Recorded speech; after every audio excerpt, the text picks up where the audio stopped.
जब मुझे सांस की शिकायत हुई, डॉक्टर सेड इट्स अस्थमा। बहुत बुरा हाल होता था, मुझे नहीं पता कि ठीक होगा। 24 घंटों तक तो उनका असर रहता। तो किसी ने मुझे इलाज बताया जो पिंपली होती है, बट नहीं, रिलीफ नहीं आ रहा था। बहुत सारा कफ निकला यार। एंड मुझे लगता है कि बीमारी की जड़ शायद यही थी कि जो मेरी बीमारी थी वो बिना दवाइयां ही कटने लगी। नवंबर 2021 जब मुझे सांस की शिकायत हुई, एंड एक्चुअली उससे पहले मुझे कभी ऐसी कोई दिक्कत नहीं हुई। नवंबर की बात है और वो दिन भी मुझे अच्छे से याद है। ऐसे ही मुझे नॉर्मल जुकाम सी हुई और अचानक मुझे ऐसे लग रहा था कि सांस लेने में दिक्कत आ रही है। अंदर से सूं सूं की आवाज आ रही थी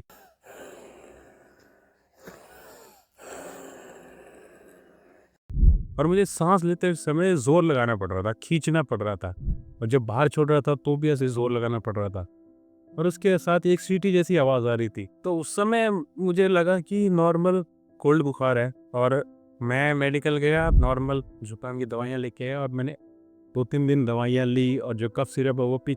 बट एक्चुअली में ये एक बीमारी आने वाली थी, उस समय मुझे ये भनक नहीं थी। 2-4 दिन के बाद जब ये बीमारी रुकी नहीं, मतलब और ज़्यादा वही दिक्कत होने लगी, तो मेरे घर वालों को मुझे अचानक हॉस्पिटल ले जाना पड़ा। एंड हॉस्पिटल में after checkup and all doctor said it's asthma. And उस समय मुझे पता चला कि अस्थमा जैसी कोई बीमारी होती है जिसका इलाज नहीं है, जिसको कंट्रोल किया जा सकता है। तो डॉक्टर्स ने दवाइयाँ वगैरह दी एंड मुझे अच्छे से याद है कि उन्होंने एक पोटली बांध के मुझे गोलियां दी थी। 2-3 पंप्स थे और मुझे दोनों टाइम 3-3, 4-4 गोलियां लेनी पड़ती थी। एंड 1 महीने की दवाई थी एंड उन्होंने करीब 15-20 हज़ार का बिल बांध के दे दिया था। मैंने 1 महीने तो वो दवाइयाँ ली, बट मैं उस 1 महीने में पक गया। मेरे दिमाग में यही चल रहा था कि यार ये दवाइयाँ ले लेके कैसे जीऊँगा मैं? और होता क्या था एक्चुअली कि जब तक मैं वो पंप वगैरह लेके रखता था, मतलब जब तक उनका असर रहता था तब तक तो मैं ठीक रहता था और उसके बाद वापस वो समस्या उसी तरह, ये नहीं कि थोड़ी कम हो गई, नहीं, उसी तरह। अगर मैं पंप ना लूँ तो मुझे सोने में दिक्कत, सोते समय जोर-जोर से हो, मतलब नींद ही ना आए, मतलब गंदी तरह हो जाता था। बहुत बुरा हाल होता था एक्चुअल में। और मैं ऐसा बंदा हूँ कि अगर मैं तकलीफ में हूँ ना, पर मुझे कोई दूसरा देख रहा है, अगर तरस खा रहा है, तो मुझे अच्छा नहीं लगता, चाहे कोई भी हो।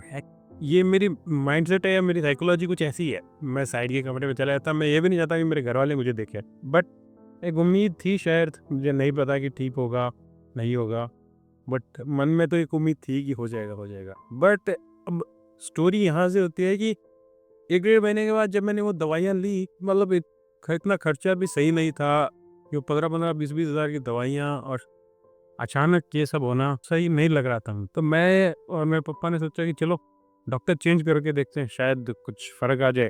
पहले जो मैं दवाई लेके आया था वो तो यहाँ पे बीकानेर नाम की जगह है, वहाँ से लाया था। इसको मैं चलो सीकर देखते हैं, सीकर से चेक करते हैं। एक डॉक्टर मिले एंड उनके पास गया तो उनको मैं बोला कि बहुत सारी दवाइयाँ हैं, पंप है और मुझसे इतने सारे नहीं लिए जा रहे। उन्होंने कहा चलो ठीक है, कोई नहीं। उन्होंने 2 गोलियाँ चालू की, एक तो शायद इम्यूनिटी की थी और एक थी जो एलर्जी की थी। एंड एक्चुअली उन गोलियों ने काम किया, बट काम उनका वही था, 24 घंटों तक तो उनका असर रहता और 24 घंटों बाद उनका भी असर खत्म हो जाता। मुझे लगता है कि जो ये अंग्रेजी दवाइयाँ जो भी दवाइयाँ दे रही थी, वो बीमारी को खत्म नहीं कर रही थी, वो रोक रही। मतलब वो थोड़ी देर के लिए तो उनको आराम दे रही थी, बट जड़ से शायद वो नहीं निकाल पाती थी। बट उस समय मुझे इतना सब पता नहीं था। मैं दवाइयाँ लेता और करीब इसी तरह 1 साल निकाला। अब 2021 से 2022 आ चुकी थी, तो मैं बहुत कुछ ट्राई किया, दवाइयाँ ले रहा था। अब गर्मियों के टाइम में भी मुझे गोली लेनी पड़े, ऐसा ऐसा नहीं होना चाहिए। और मैं राजस्थान में रहता हूँ, तो यहाँ का टेम्परेचर वैसे भी हाई रहता है, तो ये शिकायत सर्दियों में कहते हैं कि ज़्यादा होती है, बट मुझे तो गर्मियों में भी हो रही थी और रोज़ाना गोली लेना मुझे अच्छा नहीं लगता। तो फिर मैंने सोचा चलो गोली छोड़ के देखते हैं। गोली छोड़ता तो फिर वही समस्या हो जाती। तो बहुत सारे लोगों ने बहुत सारे टोटके बताए। किसी ने बोला कि काली मिर्च का प्रयोग करो, किसी ने कुछ बोला, किसी ने कुछ बोला, सब कुछ ट्राई करा था, बट नहीं, रिलीफ नहीं आ रहा था। मुझे आखिरकार वो गोली लेनी पड़ रही थी। बट प्रॉब्लम ये आ रही थी कि कुछ दिन बाद है ना, करीब 7-8 महीने में वो गोली ली, बट उसके बाद उस गोली का भी असर कम हो रहा था ऑटोमेटिकली। मैं पहले तो 24 घंटों में 1 गोली लेता था, फिर मुझे 24 घंटों में 2-2 गोलियाँ लेनी पड़ती और उनका असर भी इतना ज़्यादा नहीं होता, वो समस्या वैसी ही रहती। तो मुझे डर लगने लगा कि यार ऐसे कैसे चलेगा, डोज़ बढ़ा रहा हूँ, मतलब मेरी बॉडी कमज़ोर हो रही है। और ख़ास कर कि मैं जब यहाँ-वहाँ से पढ़ रहा था कि यही आ रहा था मेरे सामने कि जो अस्थमा है वो लाइलाज बीमारी है, इसको कंट्रोल किया जा सकता है। इसका कोई परमानेंट इलाज नहीं है। अब सर्दियाँ आ चुकी थी और सर्दियों में कहते हैं कि बहुत ज़्यादा होता है, और ये एक्चुअली में बहुत ज़्यादा हुआ। मैं वो सर्दियाँ नहीं भूल सकता, 2022 की सर्दियाँ। और उस समय मैंने अपनी हिम्मत कर ली कि नहीं यार, गोली तो नहीं लूँगा, कम कर दूँगा। और जैसे ही कम की तो वो समस्या फिर से शुरू हो गई। तो किसी ने मुझे इलाज बताया, जो पिंपली होती है, पिंपली का प्रयोग करो। और वो इलाज कुछ 21 दिन का था। उन्होंने कहा कि वो पिंपली होती है, उसे पहले दिन दूध उबालो, उसके अंदर 1 पिंपली डालो और अच्छे से उबाल के उस दूध को पी लो, और दूसरे दिन 2 डालो, तीसरे दिन 3 डालो, ऐसे करके 11 दिन तक 11 पिंपली डालो, और फिर हमें डोज ऑटोमेटिकली कम कर दो। 12वें दिन जो 11 थी उनको 10 कर दो, 13वें दिन 9 कर दो, 14वें दिन 8 कर दो। ऐसे करते करते 21वें दिन एकदम कम करके 22वें दिन बंद करनी थी, और इस प्रकार ये दवाई लेनी थी। मैंने कहा ठीक है, और मेरे घर वाला ने कहा कि पिंपली होती है ये, मतलब जो प्रेग्नेंट लेडी होती है उनको मतलब जापे में खिलाया जाता है, तो इसके परहेज बहुत सारे होते हैं कि सर्दी हवा नहीं लगनी चाहिए। मैंने कहा ठीक है। 21 दिन तक मैंने वो ट्राई किया, बट वो मेरी बीमारी को तो शायद ख़त्म किया नहीं किया, बट उससे इतना असर हुआ कि 2 महीने के अंदर अंदर मेरा वज़न 75 से 55 के करीब आ गया, मतलब 56 55 ऐसा वज़न। मतलब 2 महीने में इतना फ़र्क बहुत मायने रखता है एक्चुअली।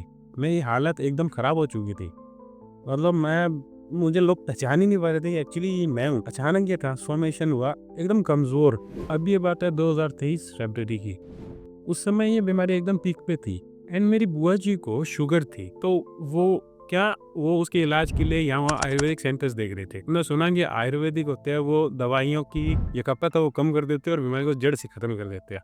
तो उसी को ढूंढते ढूंढते उनको एक सेंटर मिला और उन्होंने वहाँ जाने की सोची, एंड उनको पता था मेरी कंडीशन के बारे में, तो उन्होंने मुझे सजेस्ट किया कि चल तू भी चल, देखते हैं क्या होता है क्या नहीं होता है। और मैंने कहा चलो ठीक है। 23 फरवरी को मैं उनके साथ गया, और वहाँ पर करीब 7 से 8 दिन मेरा इलाज चला। मैं अब ये भी नहीं कह सकता कि इलाज एकदम हाई क्लास स्टैंडर्ड, जो नॉर्मल इलाज थे वही चल रहे थे, खाने पीने का परहेज वगैरह। बट 7-8 दिन का इलाज उन्होंने किया, एंड एक्चुअली में वो 7-8 दिन का इतना फ़र्क आया। 8वें दिन 9वें दिन जब मैं घर पे आया ना, मेरे घर वालों ने मुझे देख के बोला कि एक्चुअली में मेरी बीमारी में बहुत फ़र्क था, एंड मुझे भी लग रहा था कि हाँ, मैं काफ़ी ठीक हो गया। अब मैं विस्तार से बताऊँ तो स्टार्टिंग में जब मैं गया पहले दिन तो वही चेकअप वगैरह किया, अंदर गए। मैं दूसरे दिन से ट्रीटमेंट स्टार्ट हुआ, और ट्रीटमेंट कुछ इस प्रकार था। सुबह जल्दी उठ के काढ़ा पिलाते थे, काढ़ा पिलाने के बाद योगा एंड एक्सरसाइज, एंड फिर षटकर्मा हुआ करता था। अब षटकर्मा में क्या होता था, सबसे पहले तो नेजल इरिगेशन, मतलब जल नेती, एक नाक से पानी डालते दूसरे नाक से निकल जाता, जल नेती बोला था उन्होंने। दूसरी चीज मतलब वमन, उल्टी, नमक का पानी खिलाते 2-3 गिलास, एकदम ऐसे पेट भर जाता, फिर उंगली डाल के उल्टी करनी होती थी। और उसके बाद में पंचकर्मा होता था। पंचकर्मा में सबसे पहले लंग भस्ती हुआ करती थी। अब लंग भस्ती में क्या होता है एक्चुअली, लंग बस्ती में सबसे पहले तो मुझे मतलब लिटाया दिया जाता था, और फिर जो जो मेरे फेवरेट थे, यहाँ के आसपास चारों ओर मूंग का आटा होता है, उसकी एक लेयर बनाई जाती थी। ठीक है, उसको गूंद के उसकी लेयर बना के चारों ओर चिपका दी जाती थी, और जो बीच में खाली जगह होती थी वहाँ पे जो नेचुरल ऑयल्स होते हैं वो गर्म किया होता था। गर्म भी इतना नहीं कि एकदम जल जाए, मतलब इतना जो मैं सहन कर सकूँ। वो तेल इसके ऊपर डाला जाता था, और वो तेल डाल के उसको भर के छोड़ दिया करते थे।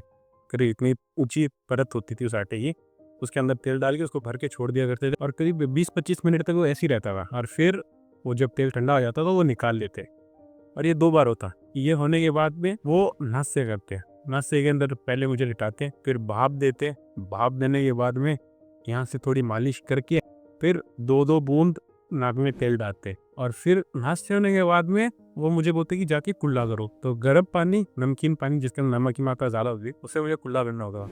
एंड एक्चुअली में इससे ये फ़र्क पड़ा, मैं बताता हूँ। पहले दिन मुझे समझ आ गया कि हाँ ये काम कर रहा है। एक्चुअली में क्या कर रहे थे, वो भी कफ को पिघला के बाहर निकाल रहे थे। एंड देखो, गरम जो तेल था वो क्या करता, अंदर जो भी कफ जमा होता उसको मतलब पिघलाता। जब वो डालते नाक से तो उसके अंदर क्या होता, जो ऑयल था वो जाता, और ऑयल क्या करता है, कफ के साथ चिपक जाता है। जो भी कफ पिघला होता है उसके साथ ऑयल चिपक जाता। और जब मैं कुल्ला करता ना, कुल्ला करने के साथ साथ मतलब मैं 15-20 मिनट तक कुल्ले करता, गरारे गरारे करता, और उसके साथ साथ मतलब कफ की इतनी बड़ी लेयर्स आने लगी। एंड उसके बाद में मेरी सांस ऑटोमेटिकली मतलब एकदम धीरे धीरे सही होने लगी। एंड ये पहले दिन इतना ज़्यादा नहीं हुआ, जब धीरे धीरे 3-4 दिन किया ना, बहुत सारा कफ निकला यार।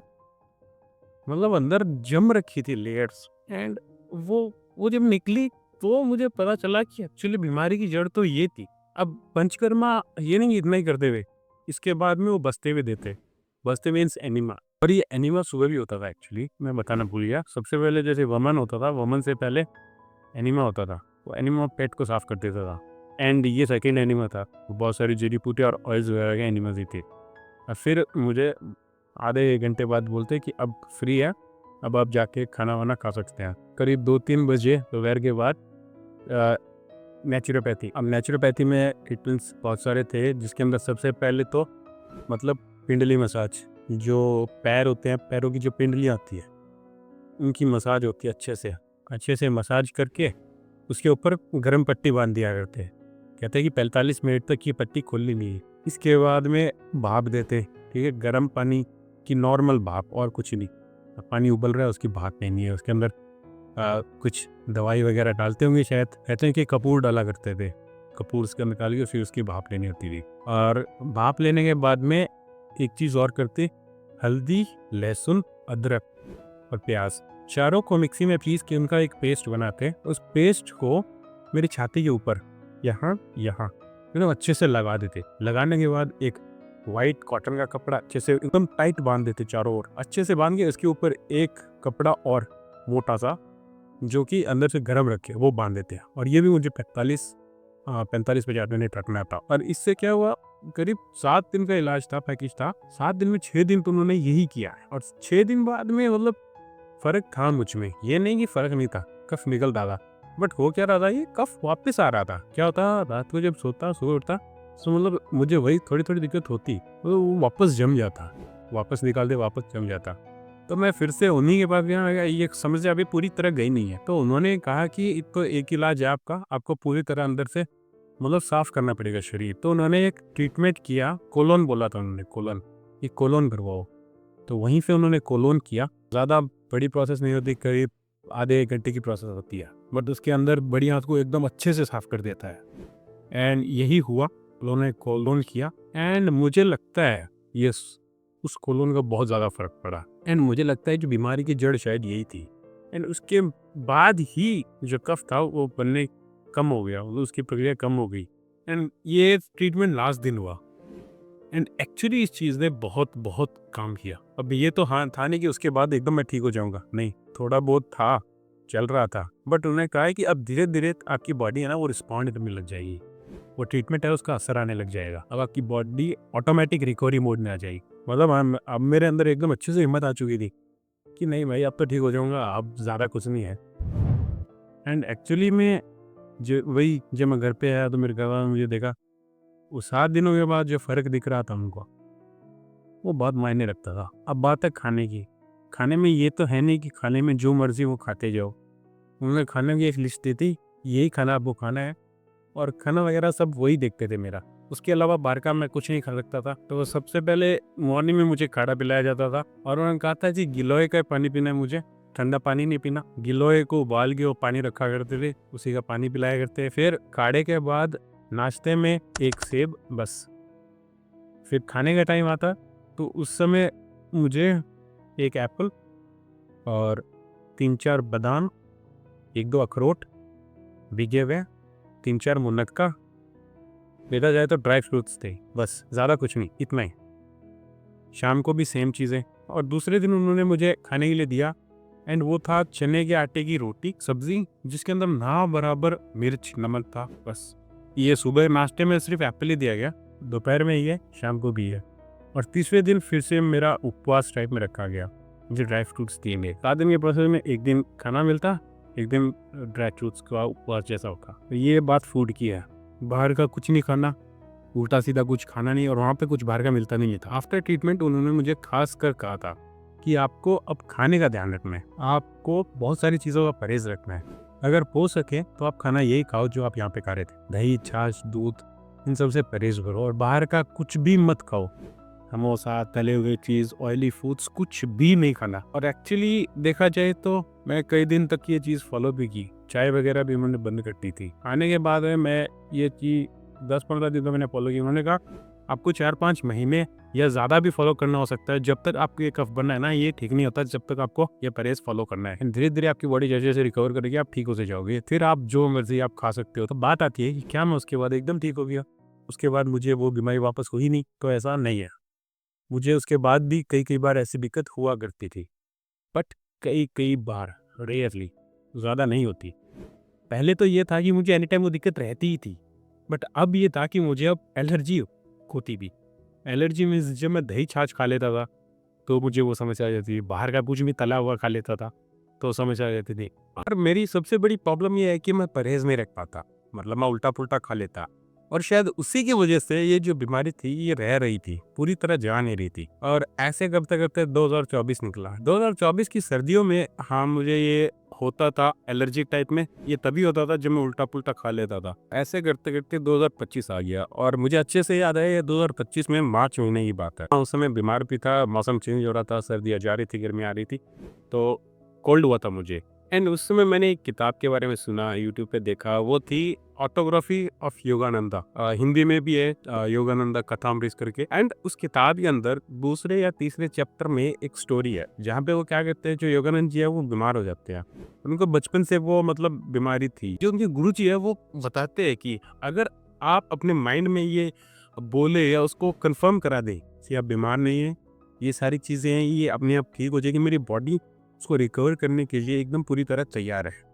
तो जो सबकॉन्शियस माइंड है वो ये सारी बातें सुन रहा होता है, एंड वो जब ये पक्का मान लेगा, डिसाइड कर लेगा कि हाँ, ये सब चीज़ें है, ये एक्चुअल में नहीं है, एकदम ठीक हूँ मैं, मेरी बॉडी रिकवरी मोड में है, मैं बीमार हुई नहीं। अगर ये सारी चीज़ें आपके सबकॉन्शियस माइंड में आएगी तो जो बीमारी है वो ऑटोमेटिकली खत्म होने लगेगी, आपकी बॉडी ऑटोमेटिकली रिकवर होने लगेगी और आगे जाके वो समस्या नहीं होगी। और ये चीज़ मेरे लिए, ये लाइन इतनी काम आई कि उस दिन जो मैंने ये लाइन 2-3 बार पढ़ी और वो मेरे दिमाग में बैठ गई। उसके बाद में मैं सच बता रहा हूँ, इवन मज़ाक नहीं कर रहा, उस चीज़ का इतना असर हुआ कि जो मेरी बीमारी थी वो बिना दवाइयाँ ही कटने लगी। मतलब ये नहीं कि मैं एक दिन में पूरा ठीक हो गया। हाँ, थोड़ा बहुत होता था, लेकिन वो नहीं होता था पूरी तरह साँस ना हो, मतलब ऐसे पूरी तरह ही जैसे अस्थमा अटैक आता है ना उस तरह, वैसे नहीं करता था, थोड़ा-थोड़ा होता था। मतलब जैसे नॉर्मली बच्चे के अंदर क्या होता है, जैसे कफ जम जाता है, तो सूँ-सूँ की आवाज़ आती है ना, सिर्फ़ वो थोड़ी बहुत रहती थी, अपने आप निकल जाता। 2 या 3 दिन हाईएस्ट मुझे जुकाम-बुखार रहता है, बिना दवाइयों के 2 तीसरे दिन अपने आप ठीक हो जाते हैं। जब भी अंदर कफ वगैरह जमा होता है, अपने आप निकल जाता है, ना कोई दवाई की ज़रूरत है, ना किसी और चीज़ की ज़रूरत है। एंड उस किताब का इतना असर हुआ, मैं खुद शॉक में हूँ कि सच में ये सब बॉडी की ही करामात है। एंड इसी बीच मैंने जो सद्गुरु जी है, सद्गुरु का जो शांभवी महामुद्रा है, वो भी सीखी, वो भी की है मैंने बहुत सारे दिन। एंड यस, अवेयरनेस मेरी शायद उससे भी बढ़ी है, योगा करता ही हूँ मैं, एंड ब्रीथिंग एक्सरसाइज भी मैंने ज़्यादा नहीं की, यही महीने में 2-3 बार कर लेता हूँ, बट ज़्यादा नहीं करता। तो मेरे लिए वो चीज़ें बहुत काम की है। एंड रेयरली आज कभी-कभार मुझे जुकाम-बुखार होता है, बट वैसा बीमार मैं आज नहीं होता। ये सारी बातें बताने का, मतलब इतना टाइम लेने का मेरा क्या पर्पस क्या है? ये सब मैं आपको इसलिए बताना चाह रहा हूँ कि बहुत सारे लोग हैं जो इस समस्या से जूझ रहे हैं। मैंने भी इस समस्या को झेला है और मुझे पता है कि जब आप इस समस्या के पीक पे होते हो, उस समय आपकी हिम्मत बिल्कुल टूट जाती है। उस सिचुएशन में मैं आपको ये कहना चाहता हूँ कि हार मत मानना, कभी भी गिव अप मत करना, टाइम है, निकल जाएगा। बुरा है, वो भी निकलेगा, अच्छा है, वो भी जाएगा ही जाएगा। सो ज़्यादा टेंशन लेने की ज़रूरत नहीं है। मैं ठीक हो गया, आप भी ठीक हो सकते हो। बॉडी पंचतत्वों से ही बनी है। जब ये पंच तत्वों के साथ चलेगी, तो ऑटोमेटिकली प्रकृति ही उसे ठीक कर देगी। और अगर आपको लगता है इस वीडियो से कुछ वैल्यू मिल रही है, आप रिलेट कर पा रहे हो कहीं न कहीं, तो इतना मेरे लिए काफ़ी है।